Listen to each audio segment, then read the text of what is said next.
Hey guys, what's going on? It's Don here from Novaspirit Tech, and today we're going to be checking out Linux on our Acer Chromebook 14. So let's get started.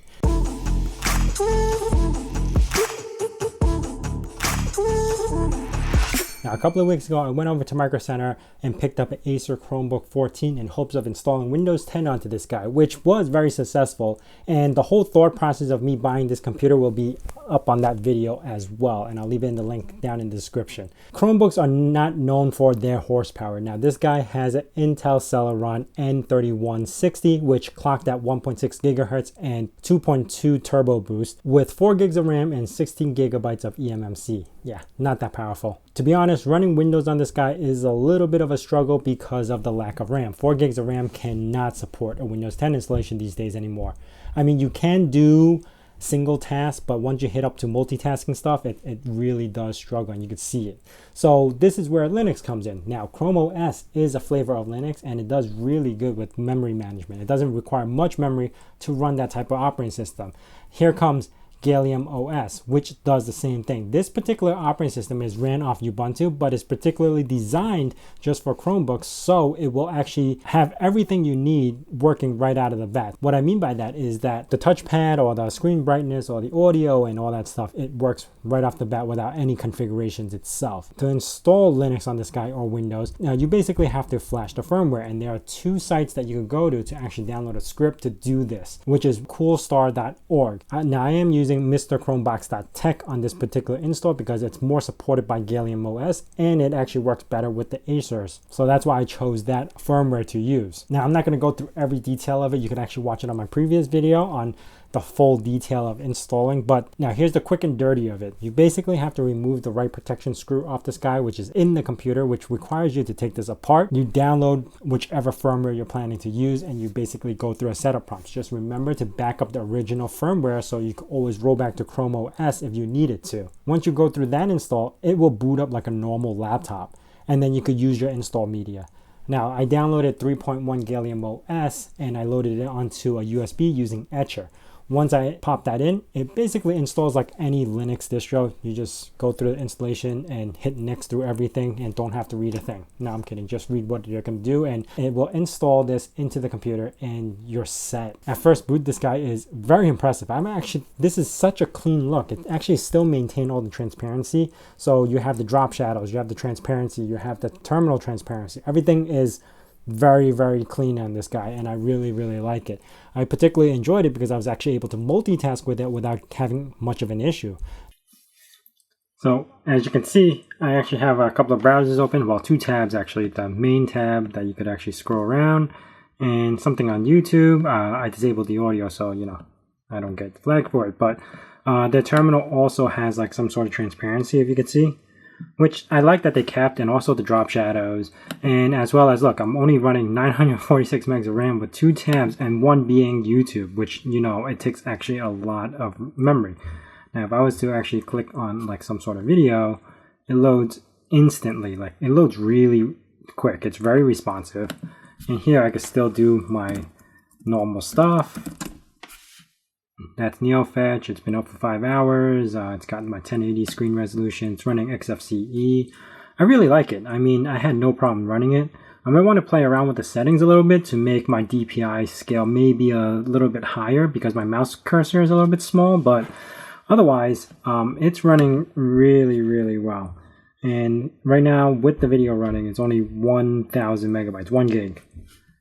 And yeah, that's really it. I mean, I really enjoyed using it for light work and office stuff.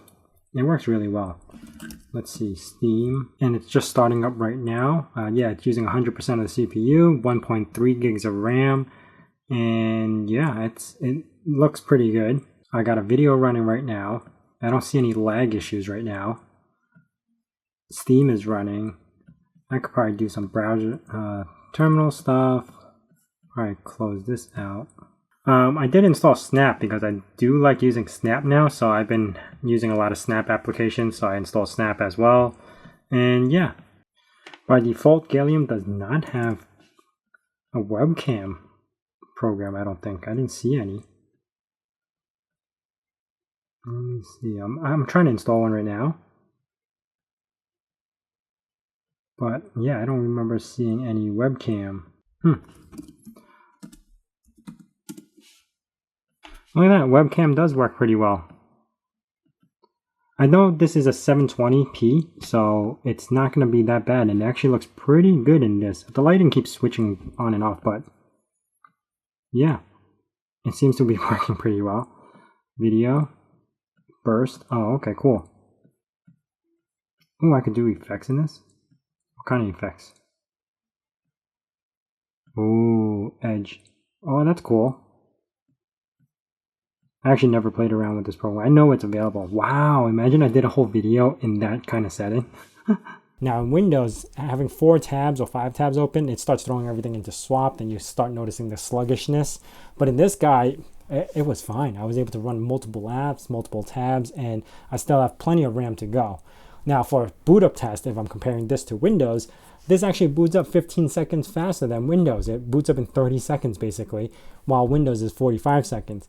And after that, I tested it where you gave it like about 2 minutes of startup time and to see how much RAM it uses. Windows was using 1.5 gigs of RAM on boot up, while this was only about 500 megs of RAM, which is very, very impressive. Now, after that, I decided to open up Chrome to download a benchmarking tool. So I did it on both computers, and you could see on Windows, I was actually using 1.8 to 1.9 gigs of RAM just going through one website, while this guy was only about like 800 megs of RAM total just to get to the same website to download the same tool.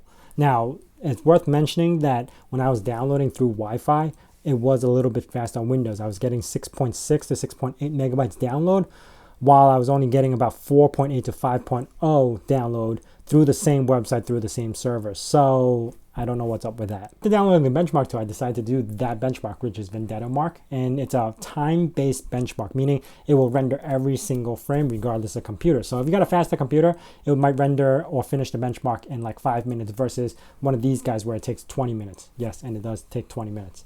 Now on Windows using DirectX, I was actually getting a score of 2,211, and it finished the benchmark in 23.45 seconds. And in Linux, I was actually getting 2,042 on benchmark score, which is lower, and it finished in 24.13 seconds.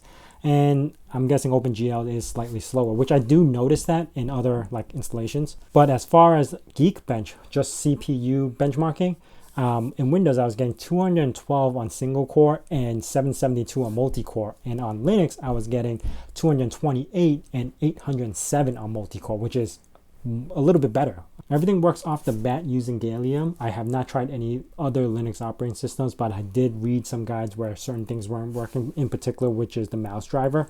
So you might want to note that if you're going to install Pop! OS or just regular Linux Mint or something like that. Now, I thoroughly did enjoy using this computer. I've used it for about 2 days in Linux, and I had no problems, like I said, multitasking. I really did like it, especially it is a light computer. I was getting about 8 to 9 hours of battery on it, but I was intensively using this. I was actually downloading a lot of apps. One thing to also note is that on Windows, after its full complete install, it takes up about like 12 gigs of hard drive space, almost 13 gigs of hard drive space, while this one only takes up 6 gigs, which allows you to have about 10 gigs of free space left. And in Windows, you basically have nothing left. This particular computer is also fanless, so you don't hear any noises when you're using it. And that's one thing that I liked about it when I was using it. Another big thing why I chose this particular model is because of the 1080 screen. When you're installing Linux operating systems or Windows operating systems, the desktop real estate is very important. Now, on most Chromebooks, if you're going to use Chrome OS, I guess 1366 by 768 is no problem because you're not going to be rendering much multitasking stuff anyway, but once you're installing a real desktop on here, you're going to need that real estate. Now, I did manage to install Steam on both the computers and play the same game. Again, Windows was a little bit faster. I was getting about 30 frames per second playing Space Run, while it was about 20 to 24 frames a second on Linux. But still, Steam works on this guy. Wine works on this guy. I didn't think I had any problems running this guy. So, hope you guys enjoyed this video. If you guys did, please hit that like button. If you guys got any questions about this, hit it in the comments below. If you guys are new to this channel, consider subscribing and also hitting that bell notification icon so you know when the next video is going to be out. And as I say in my nerd cave, hack till it hurts.